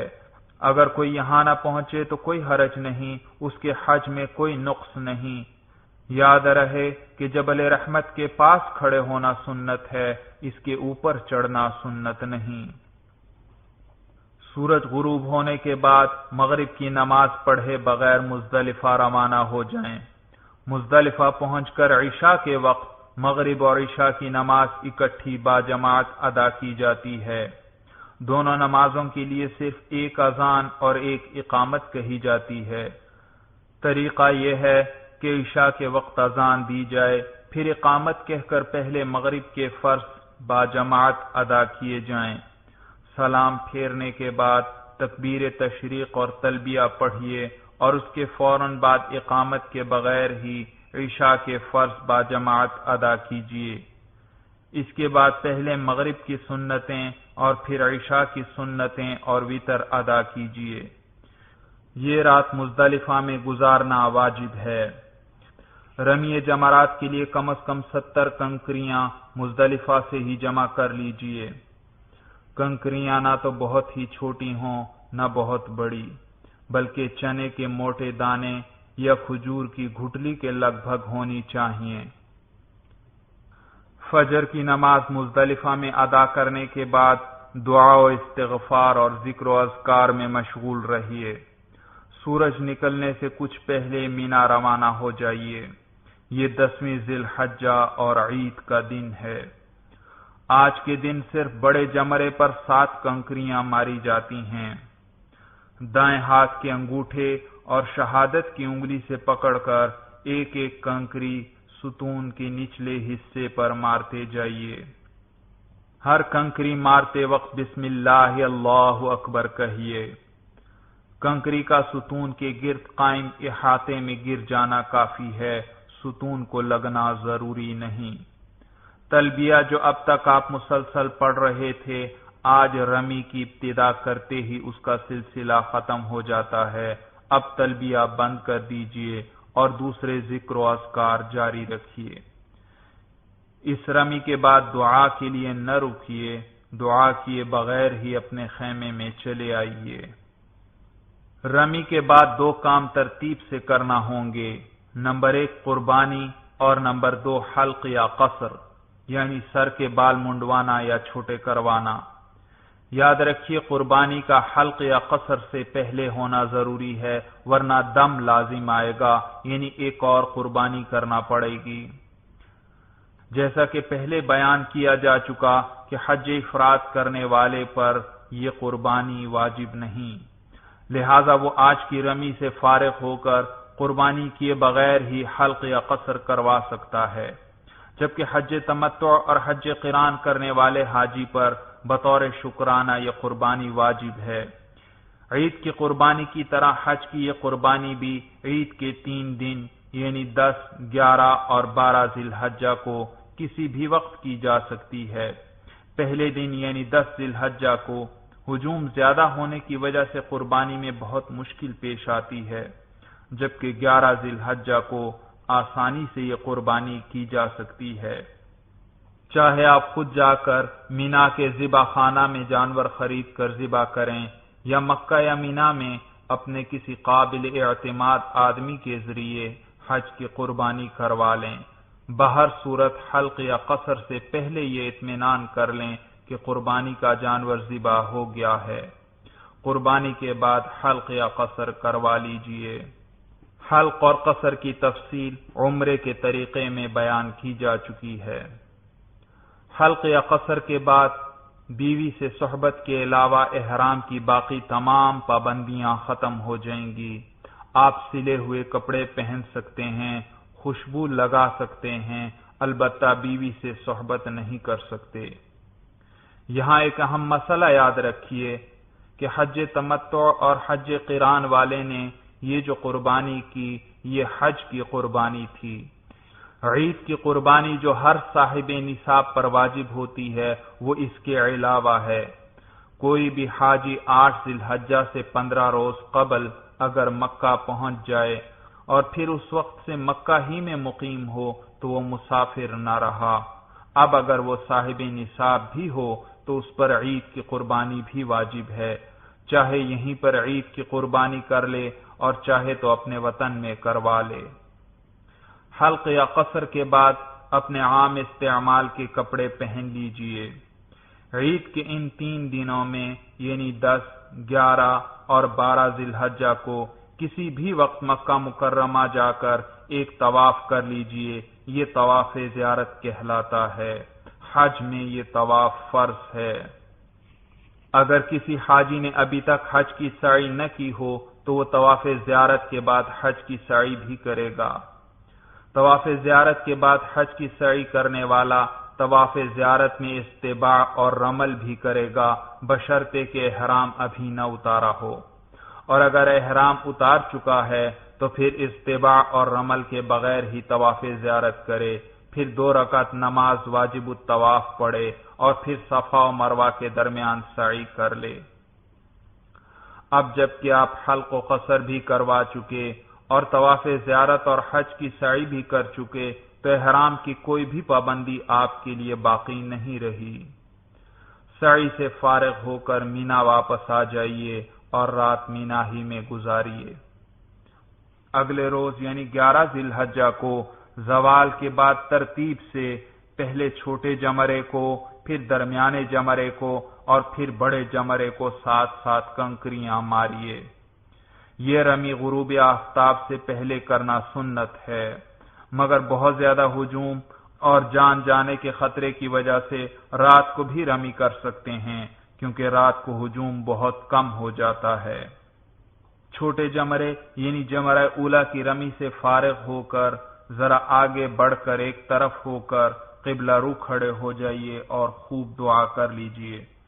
اسی طریقہ پر درمیانے جمرے یعنی جمرہ وسطی کے بعد بھی خوب دعا کیجئے۔ البتہ بڑے جمرے یعنی جمرہ عقبہ کے بعد دعا نہیں ہے۔ 12 ذی الحجہ کو بھی زوال کے بعد اسی ترتیب اور اسی طریقے سے تینوں جمرات کو ساتھ ساتھ کنکریاں ماریے۔ 13 ذی الحجہ کی رمی اختیاری ہے، اگر نہیں کرنا چاہتے تو 13 تاریخ کے صبح صادق ہونے سے پہلے پہلے مکہ مکرمہ واپس آ جائیے۔ اگر 13 ذی الحجہ کی صبح صادق طلوع ہو گئی اور حاجی ابھی مینا ہی میں مقیم تھا تو آج بھی زوال کے بعد اسی ترتیب اور اسی طریقہ سے تینوں جمرات کو ساتھ ساتھ کنکریاں مارے۔ الحمدللہ آپ کا حج مکمل ہوا۔ اب حج کے اعمال میں سے کوئی عمل باقی نہیں رہا، بس اتنا عمل باقی ہے کہ جب آپ مکہ مکرمہ سے رخصت ہونے لگیں تو ایک رخصتی کا طواف کر کے جائیں، اسے طواف وداع کہتے ہیں۔ باہر سے آنے والے حاجیوں کے لیے یہ طواف واجب ہے اور اس کا طریقہ عام نفلی طواف کی طرح ہے، نہ اس میں استباع اور رمل ہے اور نہ اس کے بعد سعی ہے۔ طواف زیارت کے بعد کوئی ایک نفلی طواف بھی کر لیا جائے تو واجب ادا ہو گیا، اور یہی طواف وداع کے قائم مقام ہو جاتا ہے۔ مگر بہتر یہی ہے کہ رخصتی کے وقت ایک مستقل طواف رخصتی کی نیت سے کیا جائے۔ خواتین کے حج کی مزید تفصیل۔ یاد رکھیے، حج کے ان 5 دنوں میں عورت کے مخصوص ایام شروع ہو گئے تو اس سے حج پر کوئی اثر نہیں پڑتا۔ عورت صرف نمازیں پڑھنا چھوڑ دے اور حج کے باقی تمام افعال سر انجام دیتی رہے۔ عورت اسی حالت میں مینا جائے، عرفات بھی جائے، مزدلفہ بھی جائے، شیطان کو کنکریاں بھی مارے، البتہ وہ طواف زیارت اس حالت میں نہیں کر سکتی، کیونکہ طواف مسجد میں کیا جاتا ہے اور اس حالت میں مسجد میں داخل ہونا منع ہے۔ لہذا عورت پاک ہو جانے کے بعد طواف زیارت کر لے۔ یاد رہے کہ طواف زیارت حج کا رکن اور فرض ہے۔ طواف زیارت کیے بغیر حج ہی ادا نہ ہوگا۔ نیز یہ طواف عید کے 3 دن کے اندر یعنی 10، 11، 12 ذی الحجہ میں کسی وقت کرنا واجب ہے۔ اگر ان 3 دنوں میں طواف زیارت نہ کیا تو طواف زیارت میں تاخیر کی وجہ سے دم واجب ہوگا، یعنی ایک بھیڑ یا بکری کی قربانی کرنا پڑے گی، اور طواف زیارت بھی ساقط نہ ہوگا، وہ بھی بہرحال کرنا پڑے گا۔ البتہ اگر عورت کو اپنے مخصوص ایام کی وجہ سے طواف زیارت کو مؤخر کرنا پڑا اور اس نے عید کے 3 دنوں کے بعد یہ طواف کیا تو طواف زیارت میں تاخیر کی وجہ سے اس پر دم یعنی قربانی بھی واجب نہیں۔ اسی طرح مکہ مکرمہ سے روانگی کے وقت اگر عورت اپنے مخصوص ایام میں ہو تو اس پر طواف وداع یعنی رخصتی کا طواف بھی واجب نہیں، وہ ایسے ہی وطن روانہ ہو سکتی ہے۔ اب تک کی تمام تفصیل سے یہ بات واضح ہو گئی کہ حج کے ان 3 طریقوں میں صرف 2-3 بنیادی فرق ہیں۔ پہلا فرق یہ ہے کہ حج افراد میں صرف ایک ہی سعی کی جاتی ہے اور وہ حج کی سعی ہے، جبکہ حج قران اور حج تمتع کرنے والا 2 مرتبہ سعی کرتا ہے، ایک سعی عمرہ کی اور ایک سعی حج کی۔ دوسرا فرق یہ ہے کہ حج افراد کرنے والے پر حج کی قربانی واجب نہیں، جبکہ حج قران اور حج تمتع کرنے والے پر حج کی قربانی واجب ہے۔ تیسرا فرق یہ ہے کہ حج افراد اور حج قران کرنے والے پر شروع سفر سے لے کر حج کے اختتام تک احرام کی تمام پابندیاں برقرار رہتی ہیں، جبکہ حج تمتع کرنے والے پر عمرہ کے بعد احرام کی پابندیاں ختم ہو جاتی ہیں، یہاں تک کہ وہ 8 ذی الحجہ کو پھر احرام باندھے۔ ان 3 طریقوں میں سے کسی بھی طریقے سے حج کی ادائیگی نہایت عظیم سعادت ہے۔ البتہ احناف کے نزدیک سب سے افضل طریقہ حج قران ہے، اور اس کے بعد حج تمتع کا درجہ ہے۔ فضیلت کے ساتھ ساتھ اپنی سہولت کو مد نظر رکھتے ہوئے آپ حج کے ان 3 طریقوں میں سے جو طریقہ بھی چاہیں اختیار کر سکتے ہیں۔ اگر آپ کی حج فلائٹ 8 ذی الحجہ کے قریب ہے، یا پہلے آپ کو مدینہ منورہ جانا ہے اور پھر 8 ذی الحجہ کے قریب آپ مکہ جائیں گے، تو پھر آپ بآسانی حج قران یا حج افراد کر سکتے ہیں، کیونکہ احرام کی پابندیاں تھوڑے دنوں کے لیے ہوں گی۔ لیکن اگر آپ کی حج فلائٹ 8 ذی الحجہ سے 10، 15 یا 20 روز پہلے ہے تو پھر حج تمتع میں سہولت رہے گی۔ مکہ مکرمہ کی چند زیارتیں۔ غار حرا کا ایک منظر، اندر ایک شخص نفل پڑھنے میں مشغول ہے۔ غار حرا کی ایک اور تصویر۔ غار حرا وہ مبارک مقام ہے جہاں سرور کونین صلی اللہ علیہ وسلم پر پہلی مرتبہ وحی نازل ہوئی تھی۔ غار حرا کا اندرونی منظر۔ غار حرا جبل نور کی چوٹی پر واقع ہے۔ جبل نور کا ایک منظر۔ اس پہاڑ کی چوٹی کوہان کی طرح اوپر کو اٹھی ہوئی ہے۔ اپنی مخصوص شکل و صورت کی وجہ سے یہ پہاڑ دور سے ہی نہایت آسانی سے پہچانا جاتا ہے۔ مکہ مکرمہ کی ایک اور اہم زیارت مولد النبی صلی اللہ علیہ وسلم ہے، یعنی وہ مقام جہاں ہادی عالم خاتم النبیین صلی اللہ علیہ وسلم کی پیدائش ہوئی۔ اس تصویر میں آپ دیکھ رہے ہیں کہ صفا مروہ کے برآمدے کی دوسری جانب کچھ فاصلے پر موجود ایک مکان کے گرد سرخ نشان لگایا گیا ہے، یہی مولد النبی صلی اللہ علیہ وسلم ہے۔ مولد النبی کا قریبی منظر۔ اس جگہ پر آج کل اسلامی کتابوں کا مکتبہ قائم ہے۔ مولد النبی کا ایک اور قریبی منظر اور مکتبہ کے دروازے کی تصویر۔ مولد النبی صلی اللہ علیہ وسلم پر قائم مکتبہ کی اندرونی تصویر۔ مکہ مکرمہ کے قدیم قبرستان جنت المعلی کی چند تصاویر۔ یہ وہ مبارک قبرستان ہے جہاں ہزاروں صحابہ کرام رضوان اللہ تعالی علیہم اجمعین مدفون ہیں۔ ام المؤمنین حضرت خدیجہ رضی اللہ تعالی عنہا کی قبر مبارک بھی اسی قبرستان میں ہے۔ مدینہ منورہ کا سفر۔ اب مدینہ منورہ روانگی کی تیاری کیجیے۔ مسجد نبوی اور گنبد خضرا کے چند دلکش مناظر۔ حدیث شریف میں آتا ہے کہ رسول اللہ صلی اللہ علیہ وسلم نے فرمایا کہ جس نے حج کیا اور اس کے بعد میری قبر کی زیارت کی وہ انہی لوگوں کی طرح ہے جنہوں نے میری زندگی میں میری زیارت کی۔ ایک اور حدیث شریف میں آتا ہے کہ رسول اللہ صلی اللہ علیہ وسلم نے فرمایا کہ جس نے میری قبر کی زیارت کی اس کے لیے میری شفاعت واجب ہو گئی۔ مدینہ منورہ جاتے وقت احرام کی ضرورت نہیں، البتہ مدینہ منورہ سے واپسی پر اگر مکہ مکرمہ آنا ہو تو احرام باندھنا ضروری ہے۔ مدینہ منورہ کے سفر کے دوران ذوق و شوق اور محبت کے ساتھ کثرت سے درود شریف پڑھتے رہیے۔ نماز میں پڑھا جانے والا درود ابراہیمی سب سے افضل ہے۔ شہر میں داخل ہونے کے بعد اپنی قیام گاہ پر سامان رکھیے اور پھر غسل یا وضو کر لیجیے۔ عمدہ لباس پہنیے، خوشبو لگائیے اور مسجد نبوی میں تشریف لے جائیے۔ مسجد نبوی کے ایک دروازے کا منظر۔ مسجد میں داخل ہونے کے بعد سب سے پہلے مسجد کے اس حصہ میں جائیے جو روضہ مبارک اور منبر شریف کے درمیان ہے۔ مسجد کا یہ حصہ ریاض الجنت کہلاتا ہے۔ اگر یہاں بآسانی جگہ مل جائے اور مکروہ وقت بھی نہ ہو تو 2 رکعت نفل تحیت المسجد پڑھ لیجئے۔ اگر یہاں جگہ نہ ملے تو مسجد میں جہاں بھی جگہ مل جائے وہیں یہ نفل ادا کر لیجئے۔ ریاض الجنت کا ایک منظر۔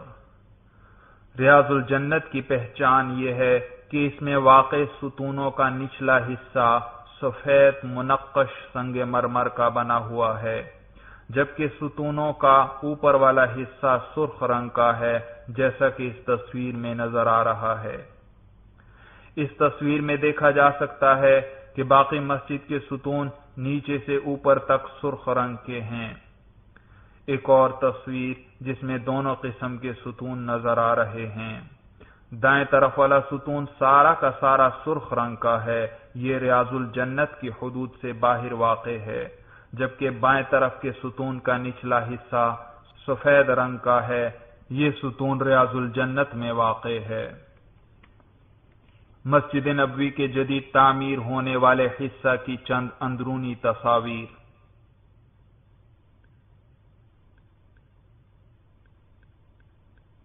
نفل پڑھنے کے بعد انتہائی ذوق و شوق اور پورے ادب و احترام کے ساتھ خاتم النبیین رحمت للعالمین سرور کونین نبی کریم صلی اللہ علیہ وسلم کے روضہ مبارک پر حاضری دیجیے۔ جالیوں میں بنے ہوئے پہلے خانے کے سامنے کھڑے ہو جائیے۔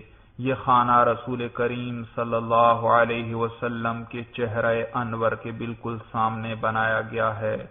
اب درمیانی آواز سے سلام عرض کیجیے، السلام علیک ایھا النبی ورحمۃ اللہ وبرکاتہ۔ اس کے بعد ادب سے کھڑے ہو کر درود شریف پڑھتے رہیے۔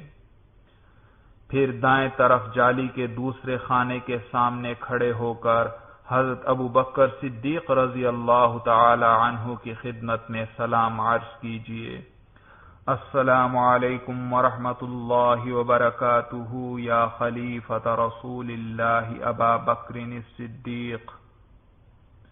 پھر ذرا دائیں طرف تیسرے خانے کے سامنے کھڑے ہو کر حضرت عمر فاروق رضی اللہ تعالی عنہ کو سلام کہیے، السلام علیکم ورحمۃ اللہ وبرکاتہ یا خلیفۃ رسول اللہ عمر بن الخطاب۔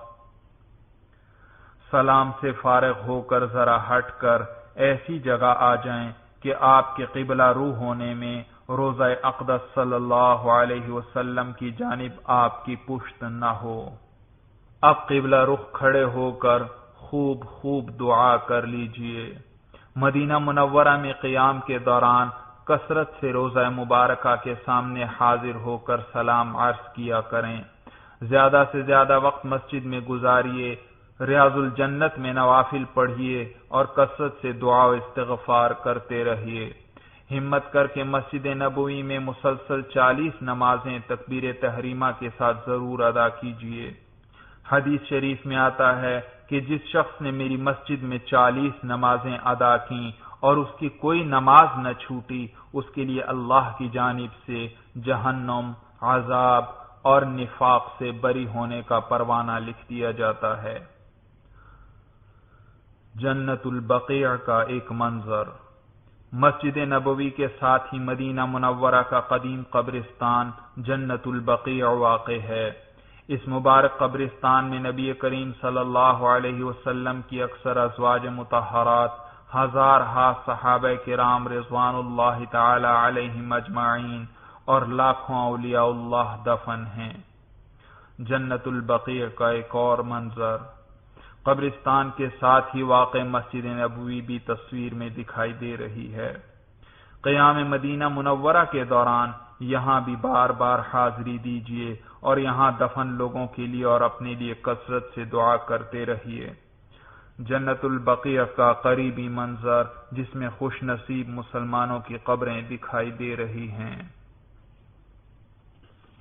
مدینہ منورہ کے قریب ہی مسجد قباء واقع ہے۔ اس مسجد میں 2 رکعت نفل پڑھنے کا ثواب ایک عمرہ کے برابر ہے۔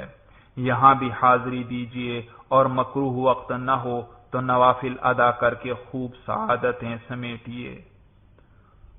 مسجد قباء کے چند حسین و دلکش مناظر۔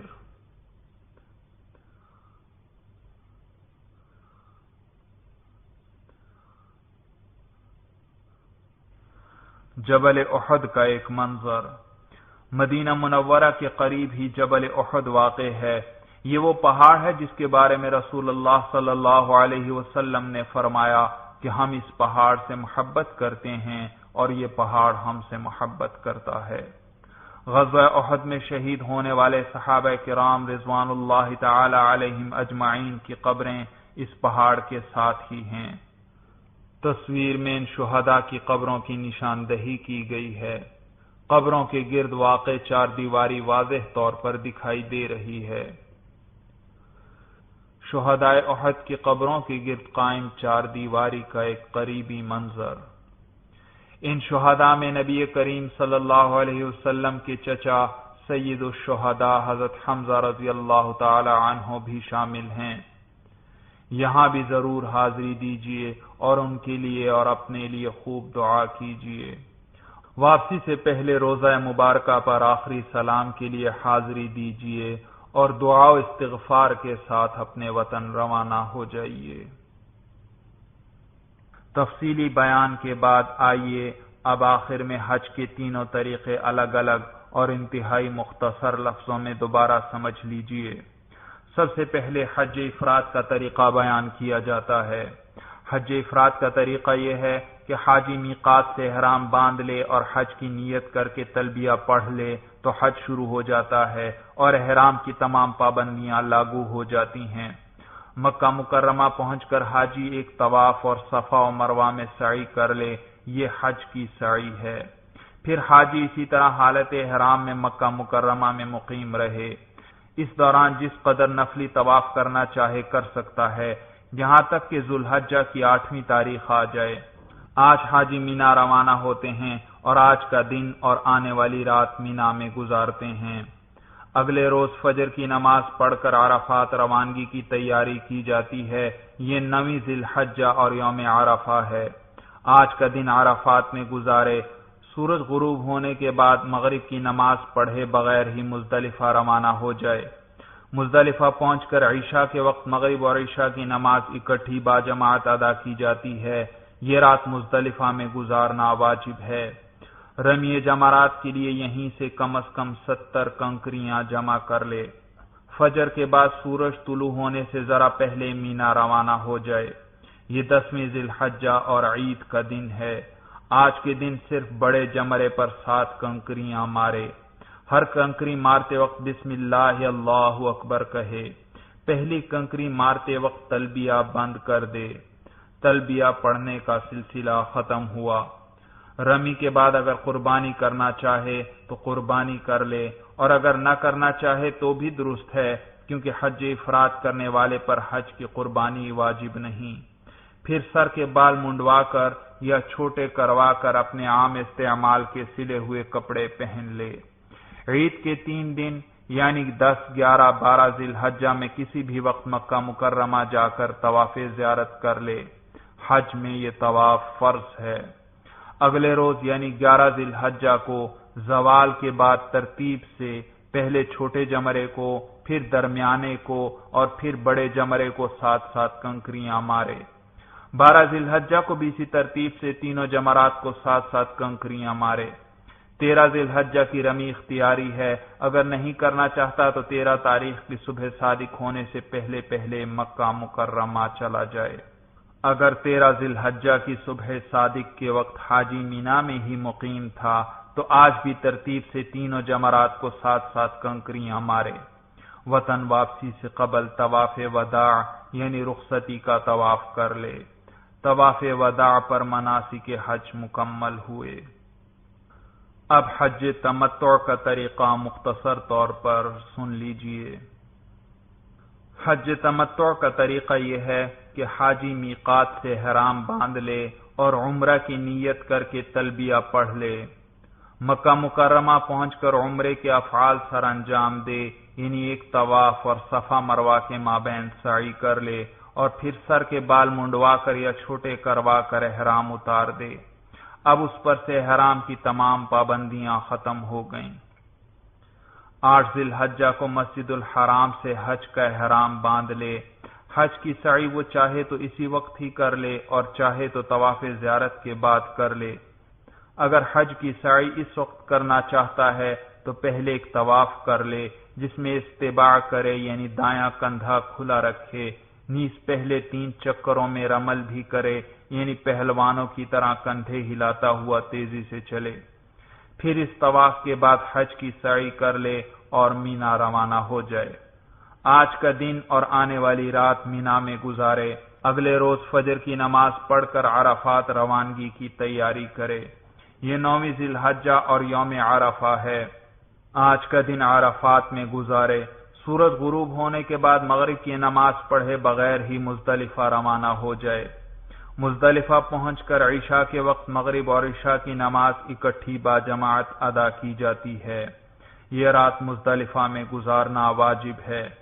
رمی جمرات کے لیے یہیں سے کم از کم 70 کنکریاں جمع کر لے۔ فجر کے بعد سورج طلوع ہونے سے ذرا پہلے مینا روانہ ہو جائے۔ یہ 10ویں ذی الحجہ اور عید کا دن ہے۔ آج کے دن صرف بڑے جمرے پر 7 کنکریاں مارے۔ ہر کنکری مارتے وقت بسم اللہ اللہ اکبر کہے۔ رمی شروع کرتے وقت تلبیہ بند کر دے۔ اب تلبیہ کا سلسلہ ختم ہوا۔ رمی کے بعد پہلے قربانی کرے، پھر سر کے بال منڈوا کر یا چھوٹے کروا کر عام کپڑے پہن لے۔ عید کے 3 دن یعنی 10، 11، 12 ذی الحجہ میں کسی بھی وقت مکہ مکرمہ جا کر طواف زیارت کر لے۔ یہ طواف حج میں فرض ہے۔ اگر حج کی سعی پہلے نہ کی ہو تو طواف زیارت کے بعد حج کی سعی بھی کر لے۔ اگلے روز یعنی 11 ذی الحجہ کو زوال کے بعد ترتیب سے پہلے چھوٹے جمرے کو، پھر درمیانے جمرے کو اور پھر بڑے جمرے کو ساتھ ساتھ کنکریاں مارے۔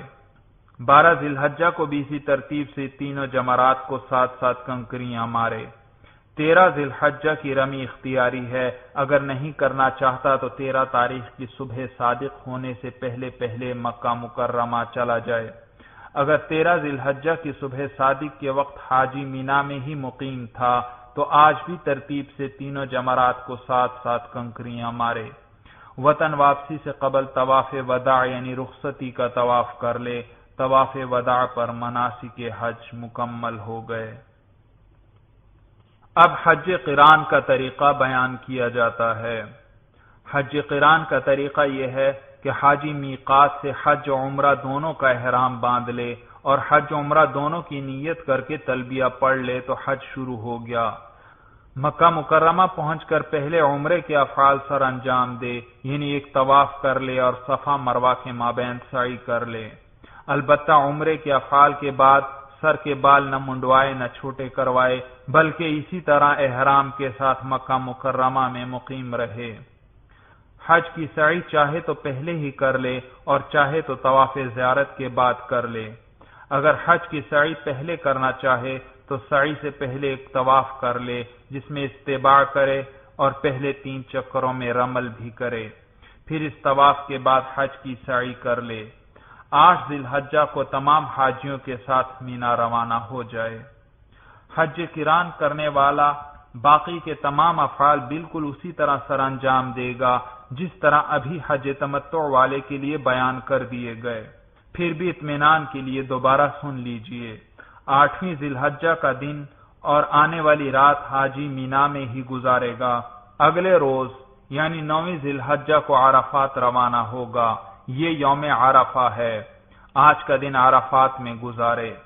سورج غروب ہونے کے بعد مغرب کی نماز پڑھے بغیر ہی مزدلفہ روانہ ہو جائے۔ مزدلفہ پہنچ کر عشاء کے وقت مغرب اور عشاء کی نماز اکٹھی باجماعت ادا کی جاتی ہے۔ یہ رات مزدلفہ میں گزارنا واجب ہے۔ رمی جمرات کے لیے یہیں سے کم از کم 70 کنکریاں جمع کر لے۔ فجر کے بعد سورج طلوع ہونے سے ذرا پہلے مینا روانہ ہو جائے۔ یہ 10ویں ذی الحجہ اور عید کا دن ہے۔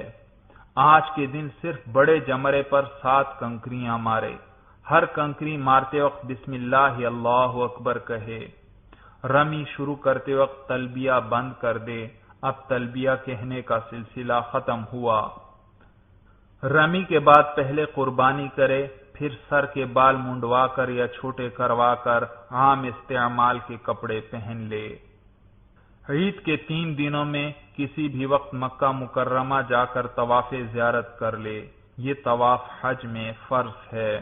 اگر حج کی سعی پہلے نہ کی ہو تو طواف زیارت کے بعد حج کی سعی بھی کر لے۔ اگلے روز یعنی 11 ذی الحجہ کو زوال کے بعد ترتیب سے پہلے چھوٹے جمرے کو، پھر درمیانے جمرے کو اور پھر بڑے جمرے کو ساتھ ساتھ کنکریاں مارے۔ 12 ذی الحجہ کو بھی اسی ترتیب سے تینوں جمرات کو ساتھ ساتھ کنکریاں مارے۔ 13 ذی الحجہ کی رمی اختیاری ہے۔ اگر نہیں کرنا چاہتا تو 13 تاریخ کی صبح صادق ہونے سے پہلے پہلے مکہ مکرمہ چلا جائے۔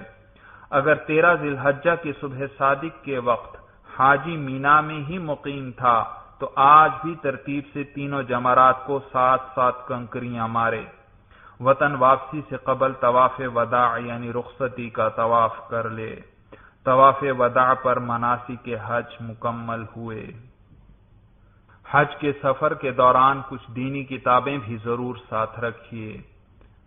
حضرت مولانا احتشام الحسن کاندھلوی رحمہ اللہ کی کتاب رفیق حج، حضرت مولانا مفتی سعید احمد سہارنپوری رحمہ اللہ کی کتاب حج و زیارت کا مسنون طریقہ، حضرت مولانا محمد منصور نعمانی رحمہ اللہ کی کتاب آپ حج کیسے کریں اور مفتی محمد صاحب کی کتاب حج سنت کے مطابق کیجیے، یہ تمام کتابیں حج کے ضروری مسائل کے سلسلہ میں نہایت مفید ہیں۔ ان میں سے کم ایک دو کتابیں ضرور اپنے ساتھ رکھیے۔ حضرت مولانا محمد زکریہ صاحب رحمہ اللہ کی کتاب فضائل حج اس اعتبار سے نہایت مؤثر ہے کہ اس کے پڑھنے سے دل میں عشق و محبت اور خوف و خشیت کی وہ کیفیات پیدا ہوتی ہیں جو حج کی بلکہ ہر دینی عمل کی اصل روح ہیں، لہذا یہ کتاب بھی ضرور اپنے ساتھ رکھیے۔ تصاویر کے ذریعے حج و عمرہ کا بیان مکمل ہوا۔ اس مبارک سفر پر جانے والے احباب سے درخواست ہے کہ دوران سفر اپنی دعاؤں میں ہمیں بھی یاد رکھیں، بلکہ وہ احباب جنہیں حج و عمرے کے اس بیان سے کوئی فائدہ پہنچے، ان پر تو اپنا حق سمجھتا ہوں کہ وہ اس مبارک سفر کے دوران مجھے، میری والدہ محترمہ اور میرے بہن بھائیوں کو بلکہ میرے تمام اہل خانہ کو اپنی دعاؤں میں ضرور یاد رکھیں گے۔ والسلام علیکم ورحمۃ اللہ وبرکاتہ۔